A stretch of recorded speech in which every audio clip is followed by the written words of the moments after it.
Good morning. I'm Malik Aziz, Chief of Police for the Prince George's County Police Department. Thank you for coming out here today, joining us under these tragic circumstances. To the families, friends, and classmates of 10-year-old Shalom Mba and 5-year-old Sky Sosa, as well as our supportive communities. The Prince George's County Police Department, we want to reach out and convey our profound condolences to the families and friends. Every child is precious with the lives filled with promise of a bright and happy future. Please know that our thoughts, our hearts, our prayers, and our support remains with the family during this incredibly difficult and tremendous time of need. Our Collision Analysis and Reconstruction Unit, CARU, is continuing to investigate. We are still in the preliminary stages of this investigation. A preliminary investigation is just that, preliminary. Investigations must be conducted in a meticulous manner to gather all facts and evidence as we talk to witnesses and others and gather available information before we make a statement to the general public, and that takes time. We have full and complete belief in our CARU unit and our investigators that we will put together the facts and circumstances surrounding this tragic incident. This is what I can tell you for now. 2 students were struck by a vehicle, a van, as they walked to school, and they succumbed to their injuries. The victims are 10-year-old Shalom Mba of Riverdale and 5-year-old Sky Sosa of Riverdale. An adult male relative of one of the children was walking with the victims as they were struck. The injuries of that relative are not considered life-threatening. On November 20th, 2023, at approximately 8 a.m., Prince George's County Police Department and officers from the Riverdale Park Police Department responded to the 5,000 block of Riverdale Road. The officers immediately began to provide medical aid to the students who were suffering critical injuries. They both were transported to the hospital where they succumbed to their injuries a short time later. The preliminary investigation revealed the involved driver, an adult female, was driving a van southbound on Taylor Road toward Riverdale Road. The driver made a left turn onto Riverdale Road where they struck 2 students and the adult male who were crossing the street in the crosswalk. The van's driver was not injured and remained on scene. As is standard with all fatal crashes, with the Collision Analysis and Reconstruction Unit completes its investigation, the findings are turned over to the Prince George's County State's Attorney's Office for consideration of possible criminal charges. CARU's investigation can take months to complete. The PGPD investigates all fatal crashes that occur in the town of Riverdale Park. And I'll urge anyone within this sound who may see this or hear this to speak with any investigator of our CARU unit, and they can be reached at 301-731-4422 or our Crime Solvers website, pgcrimesolvers.com, or by app P3 Tips if you have apps. No information is too small. All information is relevant. If you were there and you have further information that would help us with this investigation, we would urge you to come forward through those means, both known and anonymous. At this time, I'm going to call our Superintendent House up to hear from him before we take questions. Superintendent. Thank you, Chief. And I want to first of all start off thanking both the chief of the Riverdale Park Police Department and Chief Aziz of the Prince George's County Police Department. I was actually on site after the tragedy, and to see our men and women in blue working to support our community and working to do everything that they could do to save lives. It's important that our community understands that they're working hard now and will be working hard in the future to ensure that that all of the different pieces of this puzzle are figured out over the course of time. Of course, in reference to the school district, our hearts ache as we extend our deepest condolences following this most tragic accident that claimed the lives of two of our beloved Riverdale Elementary School students. The entire community, the school system, is grieving, and our thoughts are with the families and loved ones affected by this unimaginable loss during the pre-Thanksgiving break. The school system is focused on providing supports. Today we have supports on the campus to ensure that crisis counselors are available to students and families that need support. We've even gone a different step to ensure that we provide crisis counselors virtually as well for those students that did not make it to school today that might need professional support as well. Now, as we approach this season of being thankful and dedicating our expressions and gratitude and cherish the holiday for loved ones, let us unite to quite frankly support one another in this scenario. Our community stands together, and we share the sorrow of offering comfort and strength during this extremely difficult time. We're committed to a continued partnership and working with our local authorities on ensuring that full coverage of crossing guards are in place for now and for the future. Thank you, Chief. We'll take a few questions at this time. We'll start right here, here, and here. Jess Arnold, WUSA 9. I'm wondering, do you have evidence that the driver stopped at the stop sign before making that turn? Right now, we are investigating that. We do have some information, but right now we're gathering that information and putting it together so we can be sure about what we actually see matches with witness accounts and the evidence that is coming forward here. What we do know is that that driver proceeded and made a left-hand turn, whether that was a stop or rolling stop, a complete stop or rolling stop. We're still putting that together at this time. Right here and then back to you.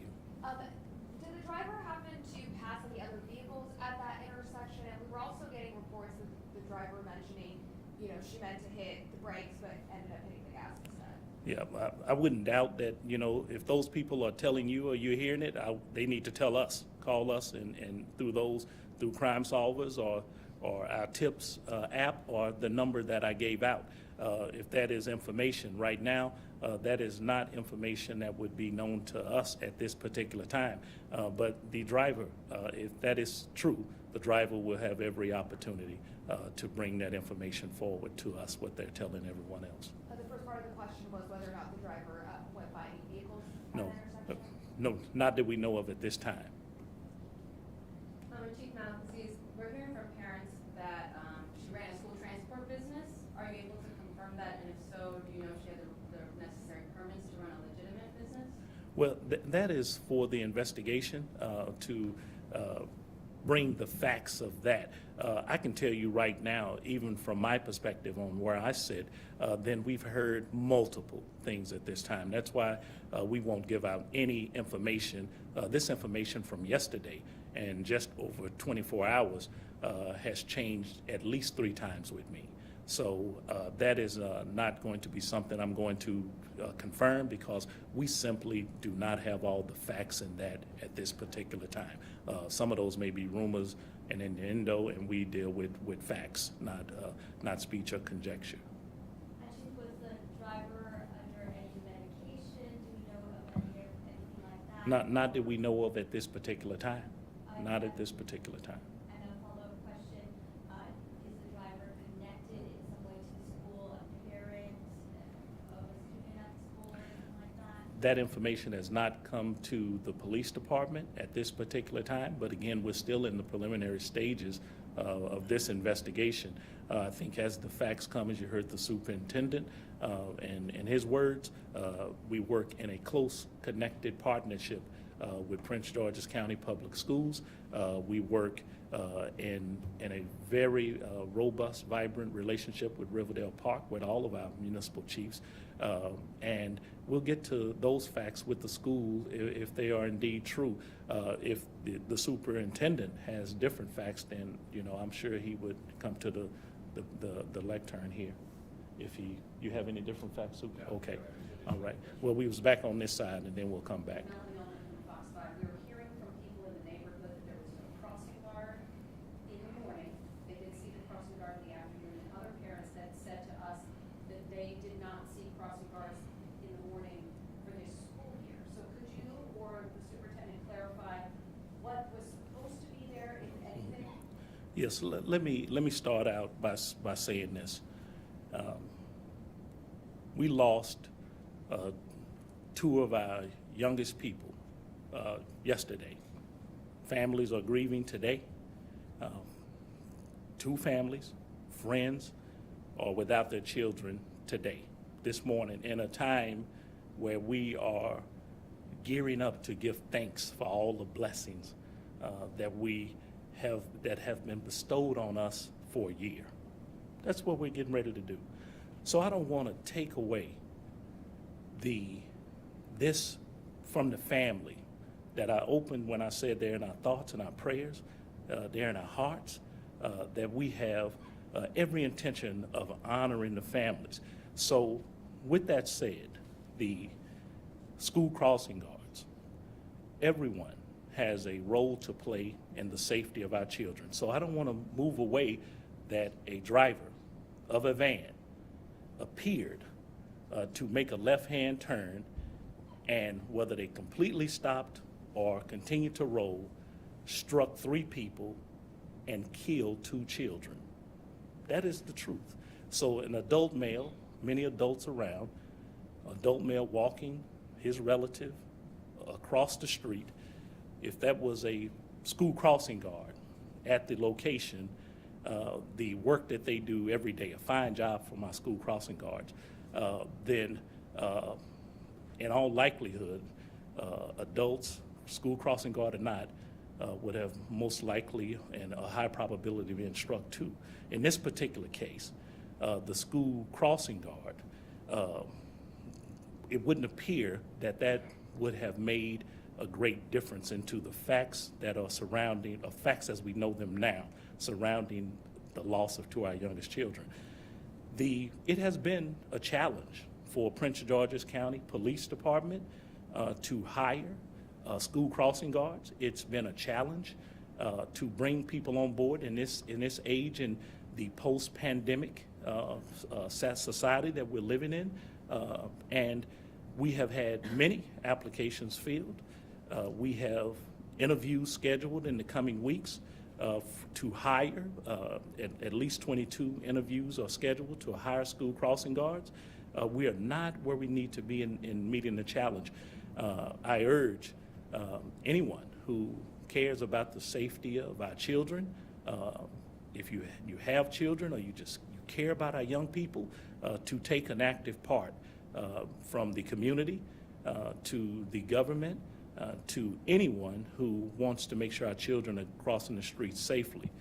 Lastly, I'll say for the school crossing guards, that location, there are many locations in the schools that we provide school crossing guards to, and as you can imagine, there are a minimum of 108 locations across the county, and those locations have sub-locations in them. They can have 2, 3, 4 different locations within that school that needs a school crossing guard.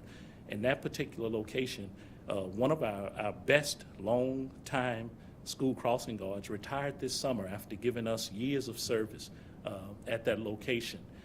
And that is one of the locations that we have been seeking to fill and have a proper replacement for the person who retired after many years of service, and making sure that our children could cross the street in a safe manner. But in the end, an adult male was there, staff was around, making sure that our kids got across the street, because we have a partnership. And the tragic outcome of this is that two of our young people lost their lives. You mentioned you're not aware of any medication or anything else, any substances the driver may have done. Is that something you're testing though? Just blood Well, tests or something? we're going to do everything in our, realm of investigations to get to, was that a factor, or if it happened at all. Right now, we don't have any indication of that. Back here. Could you elaborate on how, it might take a few months before we learn of whether any charges will be filed just on that process? Well, the process, the investigators will investigate the facts and the circumstances and put together a report, which will be handled by the state attorney's office. But there are a lot of things that we wait on for a report to be complete, from any other thing that's included, that the questions that were already asked, any other, video evidence, how long that takes, the medical examiner's office, from reports from there, that we know that a vehicle, a van, hit 3 people, killing 2. But the medical examiner makes the official ruling on that, and we wait for those things out of Baltimore County. And so there are a few factors that would lengthen that investigation as we have a complete report. I think you would agree that we don't rush things, and when we want to get it right, we're getting it right for the families first, for the victims the young victims who are no longer with us. We're getting it right for them first, and then we are making sure that we are on sound ground for us, for them, to have a complete report for the state attorney's office to move forward with. And those things take time, because it's so meticulous and so detailed in a fatality, not to say 2 fatalities. I have another question, but one quick follow-up to Joyce. You mentioned video evidence. Have you found video evidence? Video has come forward, and we are reviewing that information right now.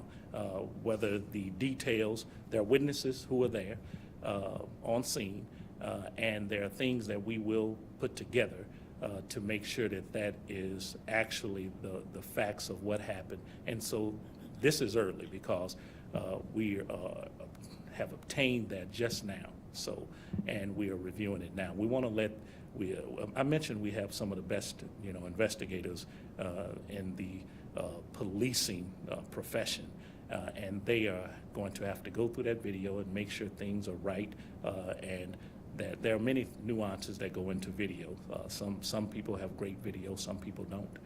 But anyone who has additional video, people who may have cameras, doorbells on their houses, or cameras on their houses, if they captured any of that footage, we're requesting that they help us, because helping the police department helps the family of 2 young people who lost their lives yesterday. And the question I was going to ask, I just wanted to clarify the relationship between everyone. You said this adult male who was hit was a relative of one of the 2. Yes. Do you know, are you able to share? No, I won't share that right now, but it was a relative. And were the kids related at all? No, we don't believe so. I'll take 2 more questions. And You mentioned the video came in just now. Does that mean that today you got the video, or late last night? Just trying to. yeah, I don't know actually when it came in. I'm just been made aware of it before I came down here. And so to get down here to speak with you guys, I haven't fully vetted all of the facts associated with that video. Okay. And then we'll take 1 more, and then. What is the status of the driver right now? Is she back at home? The driver is not in our custody. That's the procedure for the normal investigation. And so, no, nothing outside of that right now. We're going to go through the steps And if it warrants something further, then we will make that decision along with the state attorney's office, who will have the authority and direction over this case after we submit the complete investigation. And may I ask Thanks. one question, Superintendent, before we go? Yeah. Sir, have you spoken to staff at the school, and how are they doing? This is a tough time for staff at the school. The assistant principal and principal, as well as a number of staff members, we gave them the opportunity yesterday to step away and take some time for themselves. They refused because they wanted to be there for the children, and we wanted to honor that. So they are our heroes. They're there to support the community. They're there to support our children, and we're there to support them. Thank you very much, everybody. Thank you. Thank you for coming, and happy Thanksgiving to everybody.